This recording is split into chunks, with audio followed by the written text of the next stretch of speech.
November মাসের প্রথম সপ্তাহ চলছে। শীতের আমেজ একটু হলেও চলে এসেছে, কিন্তু হঠাৎ করে নিম্নচাপ শুরু হওয়ায় আজ বিকেল থেকেই একটানা বৃষ্টি শুরু হয়েছে।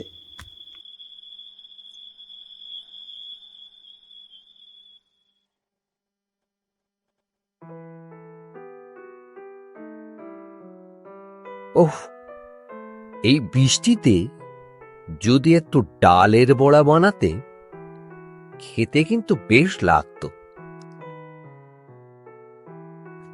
সে না হয় তোমাকে বানিয়ে দেব, কিন্তু রাতে যে রুটি খাবে, আটা আনার কথা তো ভুলেই গেছো।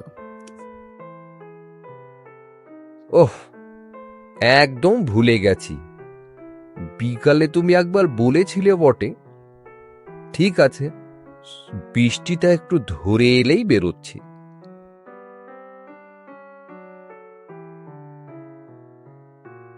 মিনিট 10 পরে বৃষ্টিটা একটু বন্ধ হয়েছে।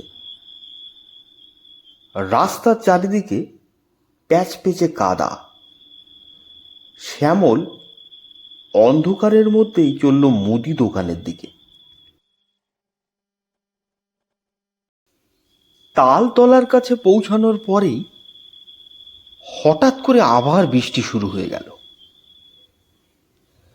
সে যখন তাল বাগানের মাঝ বরাবর, তখন কে যেন তাকে পিছন দিক দিয়ে ডাকলো। কিরে শ্যামল, এই বৃষ্টির রাতে একা একা কোথায় যাচ্ছিস?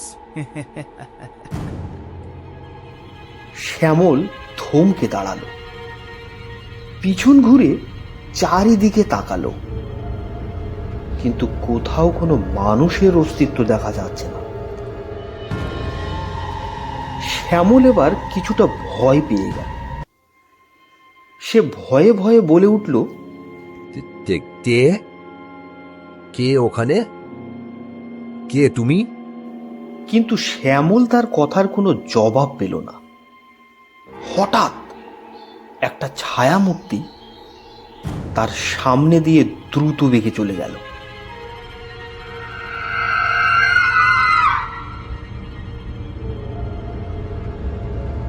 শ্যামল আর সেখানে দেরি না করে দ্রুত বেগে মুদি দোকানের দিকে হাঁটা শুরু করলো।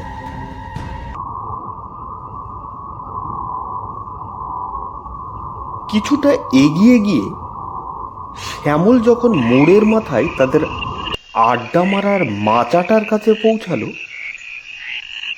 সে দেখলো সেখানে জগাই ও পরিতোষ বসে আছে। কি রে শ্যামল, এই বৃষ্টির মধ্যে ওদিকে কোথায় যাচ্ছিস? আয় এখানে বস। না রে, এখন বুঝবো না। একটু রামু কাকার দোকানে যাচ্ছি। তোরা থাকছিস তো? আমি এখনই আসছি, তারপরে একসাথে সবাই মিলে বাড়ি যাব। ঠিক আছে, তাড়াতাড়ি আয়, আমরা এখানে বসছি।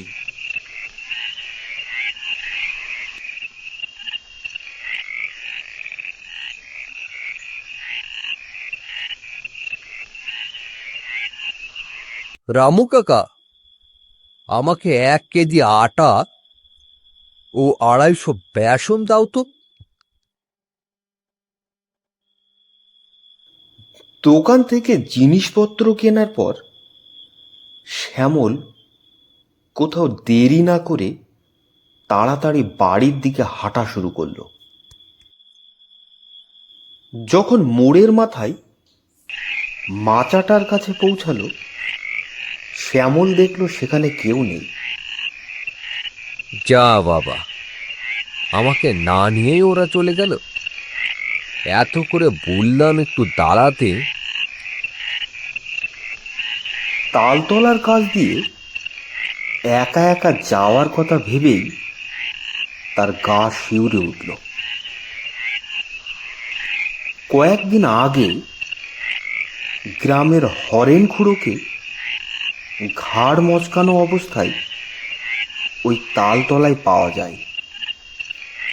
না, একা একা তালবাগান দিয়ে যাওয়াটা ঠিক হবে না। আমি বরং জঙ্গলের ধারে রাস্তা দিয়েই বাড়ি যাই।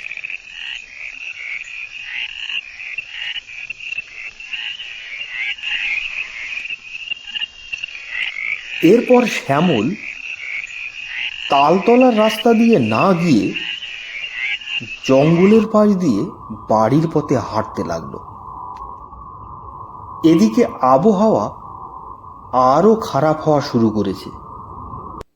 দূরে একটা বাজ পড়ার শব্দও ভেসে এলো। কেন যে ছাতা নিয়ে বার হলাম না, বৃষ্টিকে একেবারে ভিজে গেলাম।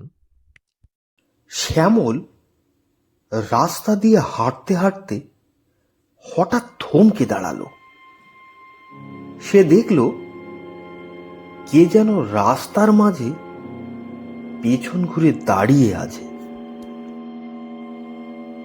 নির্জন রাস্তায় এই বৃষ্টির মধ্যে কাউকে দাঁড়িয়ে থাকতে দেখে শ্যামল বিস্মিত হলো। সে কিছুটা ভয়ে ভয়ে জিজ্ঞাসা করল,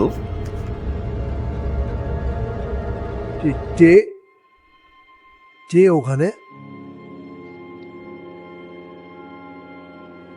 আমি জগাই। আমাকে চিনতে পারছিস না? আমি তো তোর পথ চেয়েই দাঁড়িয়ে আছি। তোকে যে বললাম মাচাটার কাছে অপেক্ষা করতে, হঠাৎ চলে এলি কেন? যদি তোর জন্য অপেক্ষা করতাম তবে। জগাই কিছু একটা বলতে বলতে হঠাৎ চুপ হয়ে গেল। পরিতোষ আমাকে একা রেখে চলে গেল। তুই আমাকে নিয়ে যাবি না?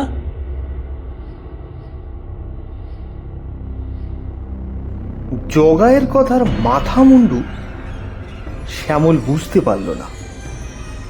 সে জগাইয়ের পেছন পেছন হাঁটতে লাগলো।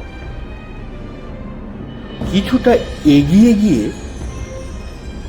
জগাই হঠাৎ থমকে দাঁড়ালো। এবার সে শ্যামলের দিকে ফিরে তাকালো।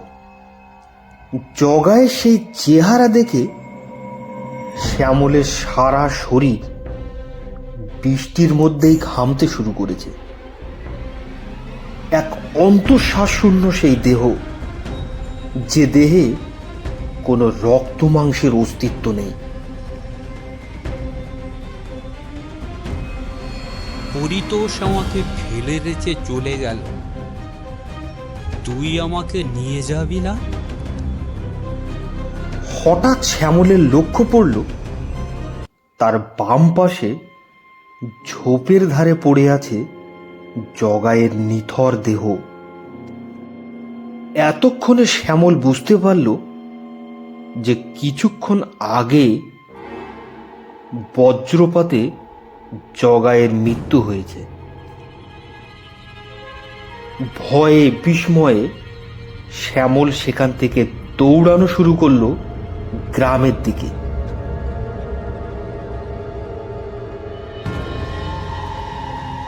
কিছুক্ষণ পরে শ্যামল গ্রাম থেকে লোকজন নিয়ে এসে সেই রাতেই জগাইয়ের দেহটাকে বাড়ি নিয়ে যাওয়ার ব্যবস্থা করে।